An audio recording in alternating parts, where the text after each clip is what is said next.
Bonsoir, bonjour à tous. Alors j'ai vraiment à cœur de vous partager des éléments de réflexion à nouveau sur l'actualité, les choses qui doivent arriver, un regard vraiment à la lecture de la Bible par rapport aux choses qui doivent arriver pour les musulmans, pour les chrétiens, pour les gens du monde. On va regarder d'un point de vue chrétien l'actualité, les choses qui arrivent.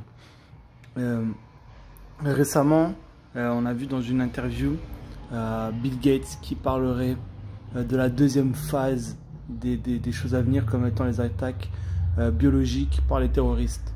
Et c'est quelque chose que j'avais déjà que j'ai constaté aussi dans un livre de Alexander Adler qui est celui, vous savez, on voyait 2 pages à un moment dans un peu partout sur les réseaux, qui parlait du Covid, du coronavirus plutôt, plusieurs années avant. Donc il s'avère que un livre aussi parlant de la CIA parlait aussi des attaques biologiques aux mains des terroristes, où les terroristes pourraient aussi avoir pas mal de comment dire, ils auront accès à pas mal d'armes, notamment biologiques apparemment. Donc ça corrobore la thèse qu'il y aura des attaques biologiques, donc évoquées par Bill Gates. Je dis pas qu'il y en aura, je pense que c'est possible au vu des éléments de coïncidence entre les deux. Et donc on va rentrer dans un monde où ça soit possible, ça soit orwellien, dans le sens où il y aura des petits groupes qui vont faire des attaques, peut-être avec des drones, etc., des groupes isolés, et que la police et que la loi, elle pourra entraver plus nos libertés encore qu'elle l'est déjà.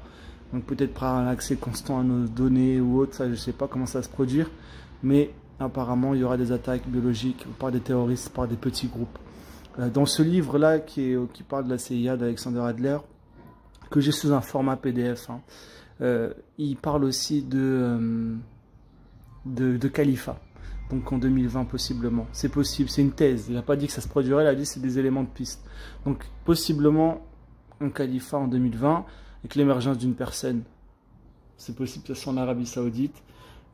Personnellement, moi je pense que c'est possible et je pense que il y aura une personne qui va émerger. Je pense que cette personne c'est déjà un petit peu le prince d'Arabie Saoudite, Mohammed Ben Salman. Je vous mets vraiment en garde, mes amis chrétiens. Il est possible que ça soit lui-même l'antéchrist, parce qu'on montre Bill Gates, on montre plein de choses, etc. Non, c'est peut-être un esprit d'antéchrist qui se manifeste à travers Bill Gates, à travers les dirigeants de l'État. Et la Bible, elle parle d'un esprit d'antéchrist. Donc elle parle d'un esprit d'antéchrist. C'est quelque chose qui va faire conspirer dans le monde pour être contre le Christ. Donc on voit qu'il y a pas mal comme des puissants là qui sont contre le Christ, peut-être Macron, etc. Je ne veux pas jeter la pierre sur lui, mais il y a pas mal de choses, comme un esprit d'antéchrist qui est en train de se manifester dans l'histoire.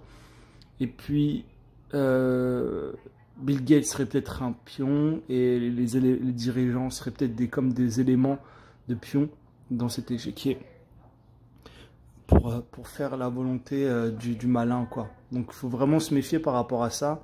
Même le califat, même mes amis musulmans, ne vous trompez pas. Si c'est écrit qui parlait d'un califat en 2020, c'est que forcément c'est quelque chose qui a sûrement été prévu depuis de longue date, donc c'est pas quelque chose de forcément surnaturel ou autre qui va arriver. Faites gaffe, parce que les musulmans aussi, je sais que vous attendez le Mahdi, vous attendez la descente de Issa, et Issa c'est celui qui va vaincre le Dajjal dans l'islam. Moi vraiment mes amis, avant de croire ça, avant de croire en ce que vous croyez, je vous invite fortement à lire la Bible. À lire la Bible, peu importe ce qui est écrit sur les évangiles ou autres, lisez la Bible. Regardez qui est l'antéchrist, regardez qui est de qui parle Jésus-Christ quand il parle des éléments de la fin, et regardez qui est le faux prophète dans la Bible et qui est la bête. La Bible elle parle d'une bête et d'un faux prophète. Moi je vous dis, mes amis musulmans, la bête elle ressemble beaucoup au personnage qui est décrit comme le Mahdi. Elle ressemble beaucoup, notamment regardez, apparemment la durée du règne du Mahdi, ça serait 7 années. On a dit 7, 8, peut-être 9 ans, mais ça serait éventuellement 7 années. La Bible, elle parle éventuellement aussi de 7 années de tribulation. 7 années de trouble mondial. Elle parle aussi de décapitation des chrétiens. Elle parle de choses à venir. Donc, mes amis, lisez la Bible. Et vous savez ce qu'il a dit Jésus-Christ avant les éléments de la fin? Il a dit, prenez garde à ce que personne ne vous séduise. Il y en a plusieurs qui viendront en mon nom, disant c'est moi qui suis le Christ. Et ils vont séduire beaucoup de gens, ils vont faire des miracles. Ils viendront aussi plusieurs faux prophètes.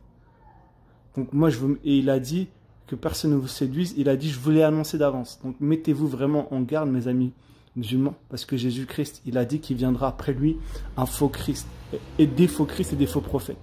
Donc si toi tu crois aujourd'hui que Issa, ça va être vraiment Jésus qui est décrit, sache que Jésus dans les évangiles, ses écrits ont été rapportés, il dit qu'il y aura plusieurs qui viendront en mon nom et diront c'est moi qui suis le Christ, ils vont séduire plusieurs personnes.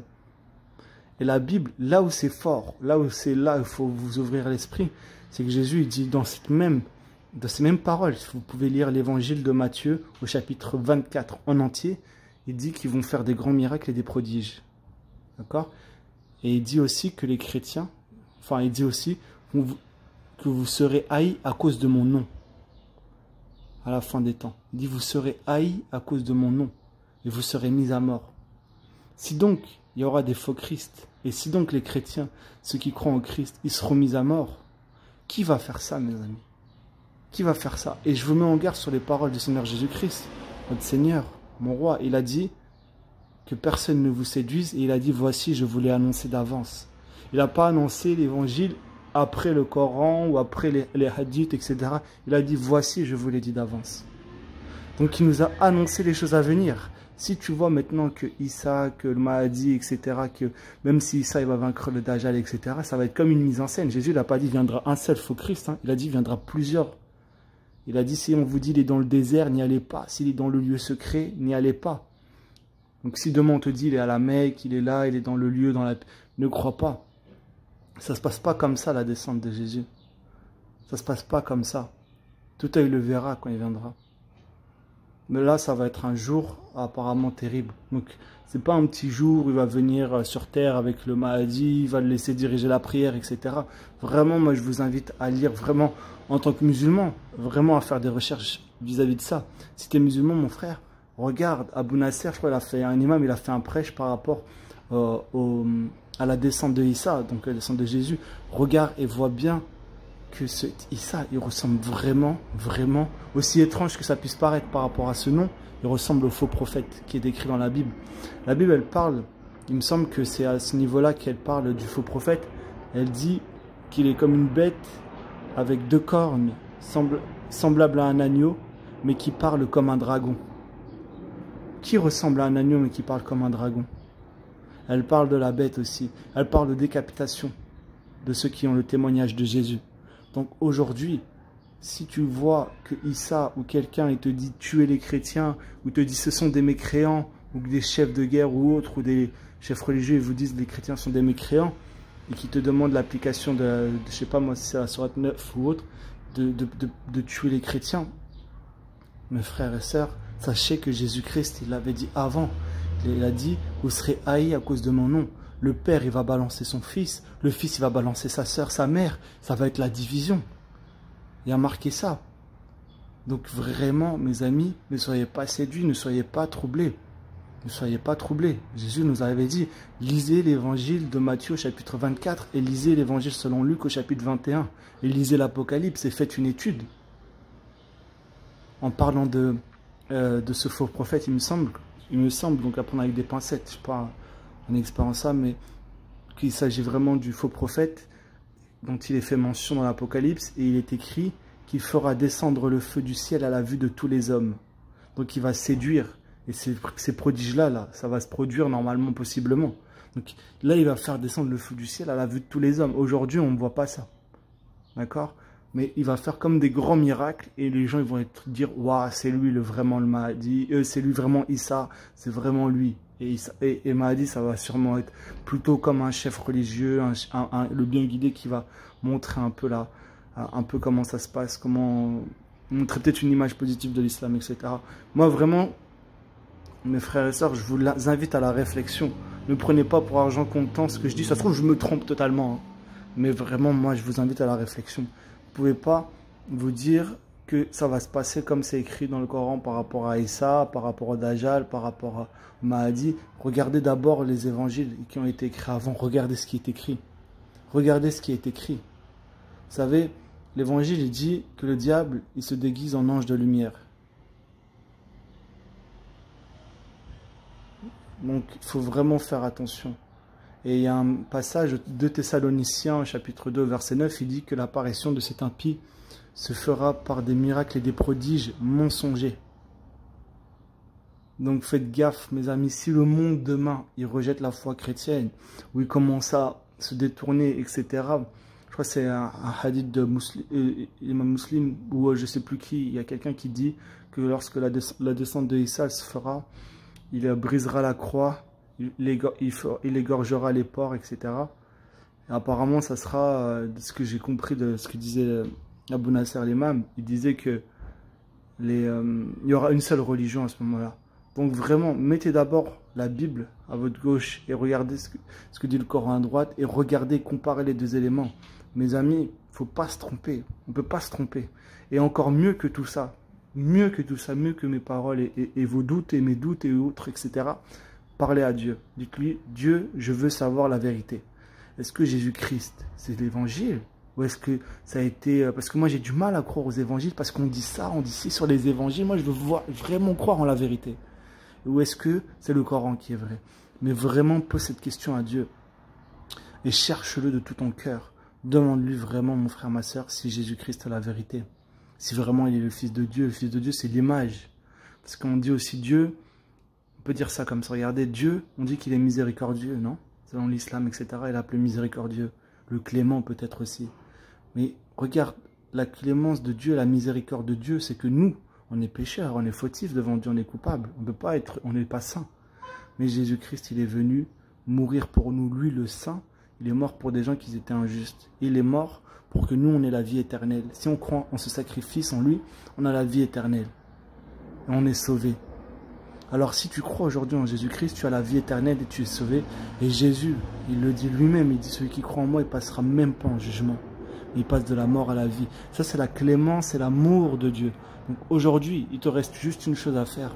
Si tu ne crois pas en Christ, c'est de te tourner vers lui, d'accepter son sacrifice et d'avoir la vie éternelle. C'est aussi simple que ça. Christ, on est aussi appelé au baptême en tant que chrétien. Vraiment, mets chaque chose en son temps. Demande d'abord à Dieu de te révéler ces choses, de se montrer à toi, parce que Dieu, oui, il t'aime. Dieu nous aime, il nous a fait, il nous aime. Ne sois pas troublé par ce que je te dis. Juste, vraiment, tourne-toi vers Dieu, pose-lui tes questions et sois sauvé. Dieu nous aime. Faites gaffe à l'actualité, faites gaffe à tout ce qui se passe. Tournez-vous vers le Seigneur Jésus-Christ. Il est la vérité. Il a dit, je suis le chemin, la vérité et la vie. Nul ne vient au Père que par moi. Il a dit, mes brebis, elles entendent ma voix. Elles me connaissent. Je leur donne la vie éternelle et personne ne les ravira de ma main. Alors aujourd'hui, si tu es une brebis de Christ, vraiment, tourne-toi vers lui, écoute sa voix. Il a dit aussi dans l'Apocalypse, chapitre 3, verset 19, il me semble. Voici, je me tiens devant la porte et je frappe. Celui qui entend ma voix et qui ouvre, j'entrerai chez lui. Je dînerai avec lui et lui avec moi. Et je souperai avec lui et lui avec moi. Donc aujourd'hui, tu as la possibilité de te réconcilier avec Dieu, d'être rendu halal par le sacrifice de Jésus-Christ et d'avoir la vie éternelle. Tu l'appelles Jésus, que tu l'appelles Issa ou que tu l'appelles ce que tu veux. Crois en lui parce qu'il t'a sauvé par amour. Il a dit, le voleur, il vient que pour égorger, dérober et détruire. Et moi, je suis venu afin que les brebis, elles aient la vie. Et elle l'est en abondance. Il n'est pas venu pour le mal. Nous aussi, on est appelés à être en quelque sorte des brebis. On n'est pas appelés à être des loups. On n'est pas allé à manger les autres, se manger les uns. On est appelés à être des brebis. On sera persécuté à la fin, chrétien. Mais c'est la vérité, c'est l'évangile, c'est Dieu. Est-ce qu'on est prêt à accepter Dieu? Je ne mets pas ce fardeau. Moi, le chose que je vous annonce, c'est vraiment une bonne nouvelle avant ça. C'est que Dieu nous a aimés et qu'il t'offre la vie éternelle à toi qui crois. Il t'offre la vie éternelle. Il peut te remplir du Saint-Esprit. Il peut te sauver. Et ça, c'est juste d'accepter le sacrifice de Jésus-Christ. Dieu vous aime. Que Dieu vous bénisse. Que Dieu vous garde. Que Dieu vous montre le chemin. Soyez tous bénis. Désolé si je ne fais pas une vidéo à visage découvert ou autre. Je préfère être tranquille. Donc vraiment, tournez vos regards vers le Seigneur Jésus-Christ. Ayez la vie éternelle. Ne soyez pas troublés par l'actualité. Il vous aime. Et soyez bénis.